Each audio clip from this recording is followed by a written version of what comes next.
참예수님, 이승환 시몬신배입니다. 오늘은 2강 신앙과 삶, 특히 하나님께서 우리에게 다가오셔서 당신을 드러내시고 초대하시는 계시에 대해서 이야기 나누려고 해요.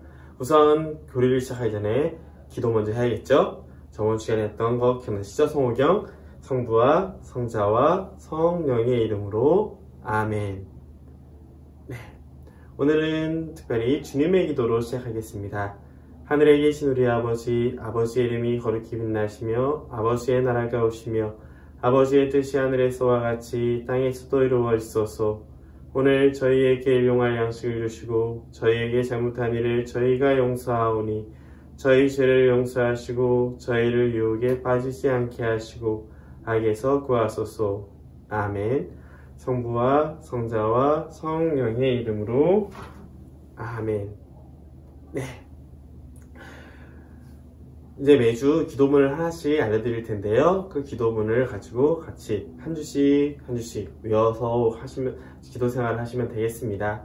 사실 가톨릭 교회 안에 역사가 오래된 만큼 다양한 기도문이 있지만 그 중에서 특별히 미사와 우리의 신앙생활의 가장 중요한 부분들만 하나씩 뽑았으니까요. 일정표를 보면서 기도문을 외우시면 되겠습니다. 네, 오늘 계시에 대해서 이야기를 시작하기 전에 먼저 물어볼게요. 누군가에게를 소개받으면 여러분들 어떻게 하시나요? 주변 지인들에게 그 사람이 어떤 사람인지를 물어보기도 하지만 그 사람의 카카오톡 프로필을 보든지 인스타그램이나 페이스북이나 블로그나 다양하게 그 사람에 대해서 조사를 해보고 알아보게 됩니다. 하지만 우리가 알게 된 과거의 모습이 진짜 현재 그 사람의 모습일까요?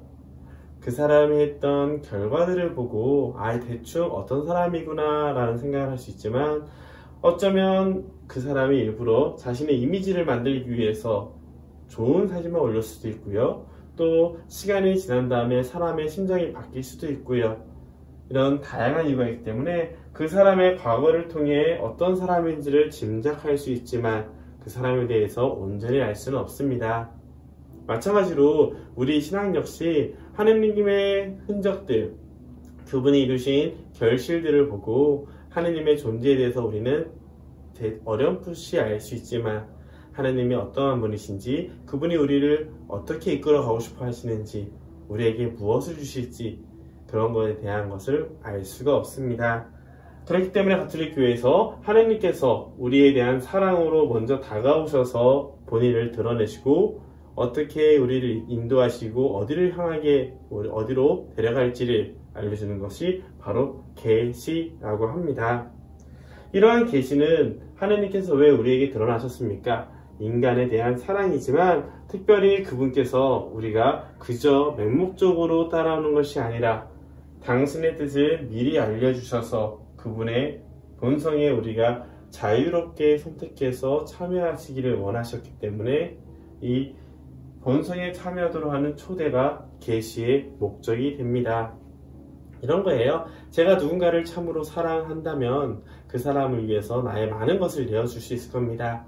심지어 저의 생명까지도 내어줄 수 있겠죠. 하지만 제가 아무리 그렇게 이 사람을 배려하고 사랑한다 한들 그 상대가 저의 사랑을 알 수 있을까요? 그렇기 때문에 먼저 와서 이야기를 나눠주시고 어떻게 사랑을 표현하는 모습들까지 모두 우리에 대한 하느님의 계시를 보여줍니다. 그래서 이런 말을 해요. 인간의 한계를 넘어 하느님께 응답하고 하느님을 깨닫고 하느님을 사랑할 수 있게 된다. 우리가 누군가를 사랑하고 그 사람을 더 알아갈수록 더 깊이 사랑할 수 있을 겁니다.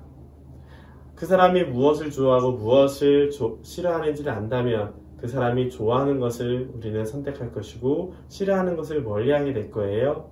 그것처럼 우리는 하느님께서 본인을 드러내시고 어떠한 분이신지 알려주시고 우리가 어떻게 해야 하길 원하시는지를 알려주셨기 때문에 그것을 기쁜 마음으로 선택해서 나아간다면 우리는 하느님과의 사랑의 관계를 맺을 수가 있을 겁니다. 하지만 하느님이시기 때문에 저분은 신이시니까 당연하지 우리 인간이 어떻게 그분을 따라갈 수 있어? 라고 물음표를 던질 수 있어요. 왜냐하면 존재적인 차원이 있기 때문에 이런 거죠. 우리가 애완동물을 좋아해서 키운다고 한들 그 애완동물이 저를 온전히 이해할 수는 없을 겁니다. 그리고 우리는 애완동물이 아니기 때문에 우리의 모습을 애완동물이 따라하기도 힘들 거고요. 마찬가지로 하느님께서는 신이시기 때문에 우리 인간이 그분을 온전히 따라가고 살아갈 수가 없습니다. 그래서 지레 포기할 수 있지만 우리 그리스도교의 특징인 예수 그리스도에 대한 믿음은 이 모든 것을 극복하게 해주죠.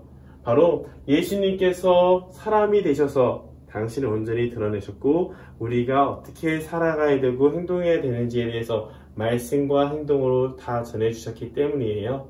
그렇기 때문에 우리 인간이 가지고 있는 기본적인 인식의 한계를 넘어서 하느님을 사랑할 수 있고 하느님께 나아갈 수 있고 마지막으로 하느님과 함께 참 행복으로 인생의 참 의미를 발견할 수 있는 것이죠.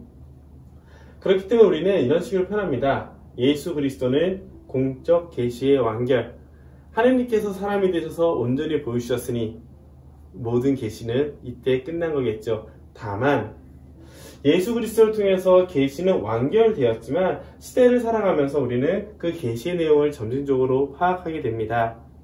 왜냐하면 예수님이 사람으로 오셨다는 뜻은 공간과 시간의 제약에 함께 했다는 뜻이고 그 당시 살았던 이스라엘 사람들과 그 당시 살았던 사람들이 사용하던 언어들의 한계로 인해서 우리들이 그 뜻을 온전히 이해하거나 받아들이기 어려운 것이죠. 흔히 번역은 반역이라고 하잖아요. 예수님의 말씀이 우리에게까지 전달되면서 다양하게 번역되고 최대한 의미를 살린다 한들 우리는 그 의미를 온전히 알 수 없습니다. 그렇기 때문에 예수님을 통해서 공적 계시는 완결되었지만 시대를 살아가면서 때와 장소가 바뀌어가면서 우리는 그분의 말씀의 의미를 오늘 이 순간에 우리가 깨닫고 살아가게 되는 것이죠. 하지만 조심해야 될 것이 있습니다. 주변에 가끔씩 꿈에 하느님이 나와서 로또 번호를 알려주셨어 이런 게 있잖아요. 사적 계시라고 하는데 예수님이 나타나시거나 어떤 성인이 성모님 이런 성인들이 나타나셔서 우리에게 새로운 가르침을 주셨다라고 표현하는 분들이 있습니다. 이건 좀 조심해야 될 부분인데요. 왜냐하면 예수님을 통해서 완결되었기 때문에 그 다음부터는 여기서 추가되는 내용은 없어요. 다만 지금 우리가 살아가는 데 있어서 어떻게 적용할 수 있는지를 풍성하게 해주는 역할은 하지만 계시 자체를 더하거나 빼는 경우는 조심해서 봐야 됩니다. 왜냐하면 하나님께서 우리에게 다가오신 것처럼 우리가 하나님께 다가가지 못하도록 방해하는 어둠의 세력들도 분명히 존재하거든요. 그렇기 때문에 우리는 사적 계시에 있어서는 식별이라고 해서 본당의 신부님들이나 우리 교구의 교구장님, 우리 하느님에 대해서 공부하고 익혀갔던 신앙의 전문가들에게 도움을 청하셔서 그분들의 판단을 통해 잘 헤아릴 수 있었으면 좋겠습니다. 네, 아무튼 계시는 그래서 어떻게 우리에게 전해지고 있습니까? 하시는데요. 계시는 크게 두 가지로 전해집니다. 예수님이 오셔서 제자들이 처음부터 이분은 하느님이시구나, 그래서 이분의 모든 말과 행동을 다 적어야지 라고 적었을까요? 아니에요. 오히려 예수님이 수난받고 돌아가시고 부활하신 후에야 이분이 하느님이셨구나 라는 걸 깨닫게 되거든요. 그렇기 때문에 같이 살면서 느꼈고 체험했던, 말로 차마 표현하지 못할 정도로 불문율 같은 게 있잖아요. 그렇게 배웠던 전통과 그리고 예수님의 말씀을 그때 예수님이 이런 말씀을 하셨구나 해서 기록을 했었을 거예요. 그 기록 두 가지로 전해지게 됩니다. 그래서 행동으로 그리고 말로 전해졌던 내용들은 거룩한 전통이라고 해서 성전이라고 부르고요. 글로 기록된 것은 성경이라고 표현을 합니다. 자, 예수님을 통해서 배웠던 거 안에서 필요하다고 생각하고 정리된 것들을 쓴 것이 성경이고요. 이 성경 말씀이 전해지면서 우리가 이 성경 말씀을 오늘 우리가 어떻게 살아야 되는지 적용시키는 것은 역시 성전으로 들어가게 돼요.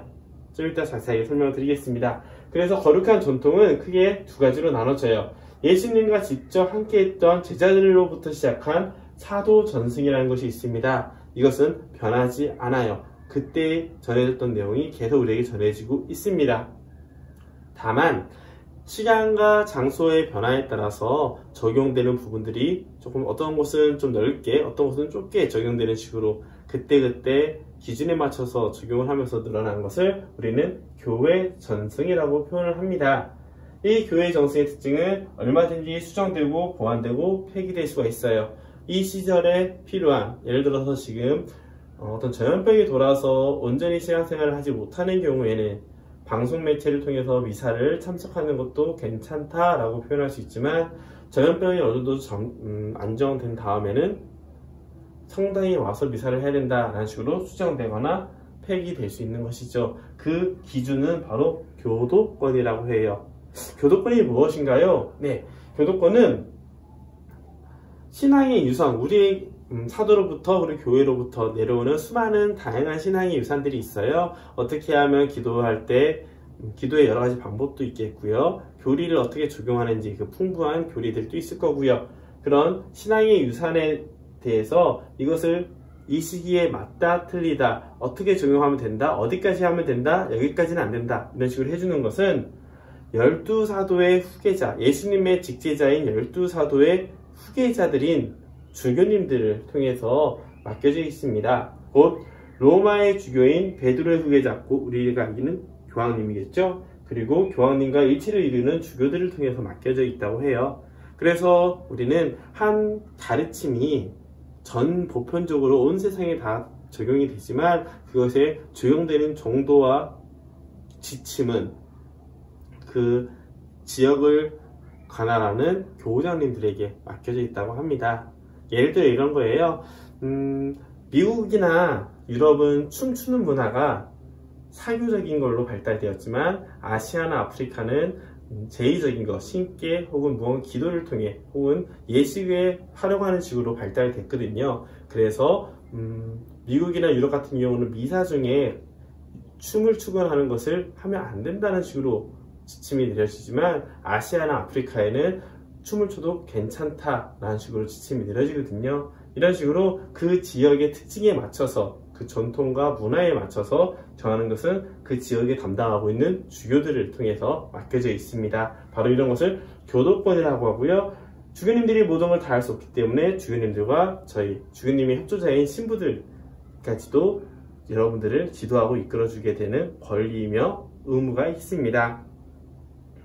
그래서 아무튼 이 교도권은 12사도의 후계자인 주교로부터 이어 맡겨져 있다는 것, 그리고 교회 전체에 적용되는 부분은 주교님들과 주교님들이 다 같이 모여서 회의하는 공회라는 회의가 있어요. 그 회의를 통해서 결정을 되고, 그 지역에서만 필요한 것들은 그 지역에 있는 주교님들이 결정이 됩니다. 참고로 우리 한국 교회에서 전반적으로 적용되는 것은 한국 교회에 있는 주교님들이 모여서 의논을 하지만, 대구나 뭐 다른 인천 이런 데서 필요한 내용들을 서울 교구장님이 정할 수는 없어요. 대구에 있는 교구장님과 인천에 있는 교구장님들이 그 지역을 담당하고 책임지기 때문이죠. 그래서 우리가 교회에서 이런저런 지침이 내려졌다 했을 때는 어느 지역의 주교님이 혹은 주교회에서 결정을 했는지를 확인해 볼 필요가 있습니다.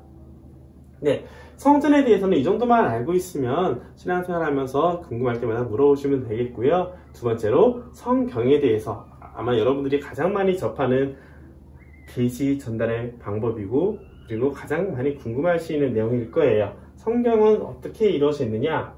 성경이라는 것은 성령의 감도를 받은 성사가들이 쓴 책이라고 합니다. 이런 거죠. 하느님께서 인간에게 당신의 뜻을 알려주시고 그것을 체험한 이들이 쓴 책이라는 뜻이기 때문에 여기서는 두 가지 포인트를 기억을 해야 돼요. 첫째, 성서 전체적으로 하느님의 뜻이 일관성이 있는지, 가끔씩 이것도 하느님 말씀이 담겨진 책입니다 라고 가져오는 사람도 있는데, 그것이 전체적인 흐름하고 틀리다면 한 사람이 한 이야기를 하지만 전혀 다른 얘기를 할 수는 없잖아요. 그래서 성서는 하느님이 어떤 의미로 우리에게 전달됐고, 이스라엘 백성 그리고 교회 사람들은, 예수님의 제자들은 예수님의 그 말씀 행동을 어떻게 받아들이고 행동했는지를 바라볼 수 있으면 좋겠습니다. 두 번째로는 아무래도 사람이 썼기 때문에 우리가 어린아이가 어른들의 글 쓸 수는 없잖아요. 어려운 어휘도 쓸 수 없고요. 그것처럼 각 지역에 있는 그 예수님 지역에 있었던 유다인들이 썼던 히브리어나 아람어, 이런 식으로 성경 저자들이 썼던 문화를 이해할수록 우리는 성경 말씀의 의미를 보다 풍성하게 받아들일 수 있을 겁니다. 네, 그 상태에서 전면적으로 여러분이 성서를 일단 읽는 거는 굉장히 좋지만, 읽으면서 조금이라도 어렵거나 한다면 교회 혹은 본당에서 신부님들과 전문적으로 자격을 받은 분들의 도움을 받으면서 성경을 읽는다면 보다 신앙적으로 도움이 될 거예요. 그래서 여러분들은 예비자율이가 끝나기 전에라도 사제와 함께 자주 물어보고 이야기하는 시간이 필요하고요. 또 신앙 공동체 안에서 이미 신앙생활 하고 있는 이들에게 도움을 받는 것도 굉장히 중요합니다. 그래서 공동체 안에서 각자 자신의 역할을 통해 함께하는 자세도 중요한 거거든요. 자, 그래서 성경은 크게 두 가지로 나눠집니다. 하느님과 이스라엘 백성을 중심으로 하는 구약성경 46권이 있고요. 예수님의 가르침을 받은 제자들의 이야기인 신약성경 27권이 있습니다. 조금 더 자세하게 말씀드리면 구약성경은 이렇게 책이 나눠져요. 모세오경이라고 해서 이스라엘 백성이 첫 하느님을 기억해 체험했던 순간, 그리고 성소라 불리는 신앙의 조상들이 있거든요. 아브라함과 이삭과 야곱을 통해서부터 이어지는, 그래서 약속의 땅까지 들어가는 이야기를 담은 모세오경이 있고요. 그 다음에 이스라엘 왕들의 이야기, 판관과 왕들의 역사를 다루는 역사서가 있고요.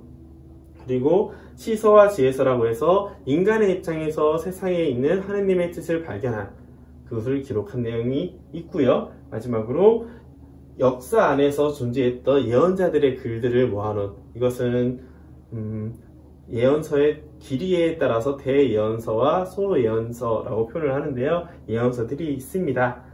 결국 중요한 것은 유다, 하느님과 이스라엘 백성 사이에서 어떤 일이 있었고 하느님은 어떻게 인도했는지, 또 이스라엘 백성이 어떻게 했을 때 어떤 상을 받거나 벌을 받게 되었는지, 이런 역사를 인간의 입장에서 남겨놓은 책이니까요. 단 역사적인 팩트를 따지기 시작하면 어렵습니다. 아까 말한 것처럼 하느님을 주인공으로 하느님이 왜 이런 말씀을 하셨고 어떻게 우리를 이끌었는지를 중심으로, 즉 신앙의 눈으로 성서를 본다면 도움이 될 거예요. 참고로 모세오경에서 창세기 탈출기 내용은 보시는 것을 추천을 드리고요. 나머지는 예언서나 시서 지혜서도 편하게 보실 수 있을 겁니다. 역사서 같은 경우는 그 뒷배경을 좀 아셔야지 도움이 되기 때문에 처음에부터 읽으라는 얘기를 하지 않겠고요. 자, 두 번째로 신약성서 역시 하나의 책으로만 이루어져 있지는 않습니다. 예수님의 이야기가 담겨있는 복음서로 해서 마테오, 마르코, 루카, 요한, 이 네 가지 책이 예수님과 했던 제자들이 있었던 이야기들이 나와 있겠고요. 또 예수님이 부활하시고 승천하신 후에 제자들이 그 말씀을 어떻게 선포했는지 남겨놓은 사도행전이라는 성경이 또 있고요. 그리고 사도들, 바오로 사도와 여러가지 12사도들이 썼던 편지들이 있고요. 마지막으로 묵시록이라고 해서 로마로부터 박해를 받던 시대에 그리스도께서 어떻게 오실지의 희망에 대한 글을 남겨놓은 묵시록이라는 책이 있습니다. 자, 이렇게 해서 4권에 있는 책, 4권의 책이 아니라 27권이잖아요. 이것도 마찬가지로 복음서에서 4개, 사도행전 하나, 묵시록 하나, 나머지는 다양한 편지들이 있습니다.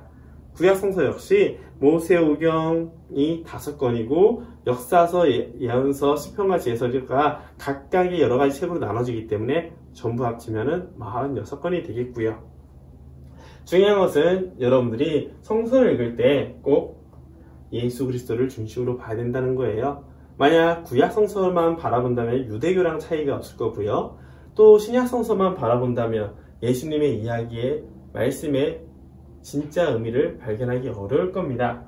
그렇기 때문에 우리는 신약성서는 구약성경 안에 감추어져 있으며 구약성서는 신약 안에서 드러난다고 표현을 해요. 아까 기억나시죠? 모든 계시의 온전한 완결은 예수님을 통해서 이루어졌다고요.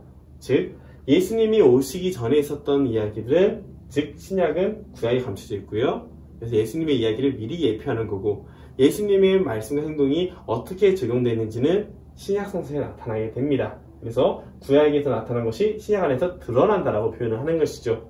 결국 성경 해석의 기준은 예수 그리스도라는 거 기억하신다면 우리가 시험시험 보기 좋은 게 복음서를부터 시작을 해서 현대가 아니죠. 복음서의 말씀들이 신자들에게 어떻게 적용되는지 서간들을 보시고, 그리고 난 다음에 구약성서를 앞에서부터 차근차근 읽는다면 보다 성서를 안전하고 풍부하게 볼 수 있을 겁니다. 중요한 것은 성서를 보다가 이해 안 되시거나 궁금한 건 언제든지 스타디들에게 물어보고 그 다음에 동사자들에게 도움을 청하는 게 좋습니다. 여러분들이 아마 카톡방을 운영을 하면서 봉사자들이 배정이 받을 텐데요. 그분들에게도 도움을 청해도 되겠고요. 혹은 제가 이 과제를 냈을 때 그 과제에 대한 답을 하면서 질문을 남겨주시면 제가 그거에 대한 영상들을 또 따로 만들어 드리겠습니다. 네, 오늘 이렇게 해서 계시에 대해서 이야기를 나눠봤고요. 다음 시간에는 우리가 하느님에 대해서 어떻게 마음을 표현하고 행동으로 표현하는지, 즉 전례와 성사에 대해서 말씀을 드릴게요. 아무래도 보통 예비자 교리를 들으시면서 나중에 미사에 대해서 어떻게 해야 하는지를 배우기 시작하면은 굉장히 정하기 힘들어지는 경우도 있었거든요. 그래서 저는 보통 3번째 정도에 미사에 대해서 먼저 설명을 해드립니다. 그래서 영상이 다음 주엔 2개가 나갈 거고요. 전례에 대한 일반적인 설명과 미사에 대한 설명과 자세들에 대해서 말씀을 드릴게요. 그리고 자세한 내용들, 궁금한 것들은 물어보시면 그거에 대해서 여러분들에게 맞춰서 설명을 드리도록 하겠습니다. 오늘도 수고하셨고요. 마침 기도는 시작돼 있던 주님의 기도 같이 바치도록 하겠습니다. 성부와 성자와 성령의 이름으로 아멘. 하늘에 계신 우리 아버지, 아버지의 이름이 거룩히 빛나시며 아버지의 나라가 오시며 아버지의 뜻이 하늘에서와 같이 땅에서도 이루어지소서. 오늘 저희에게 일용할 양식을 주시고 저희에게 잘못한 일을 저희가 용서하오니 저희 죄를 용서하시고 저희를 유혹에 빠지지 않게 하시고 악에서 구하소서. 아멘. 성부와 성자와 성령의 이름으로 아멘. 수고하셨습니다.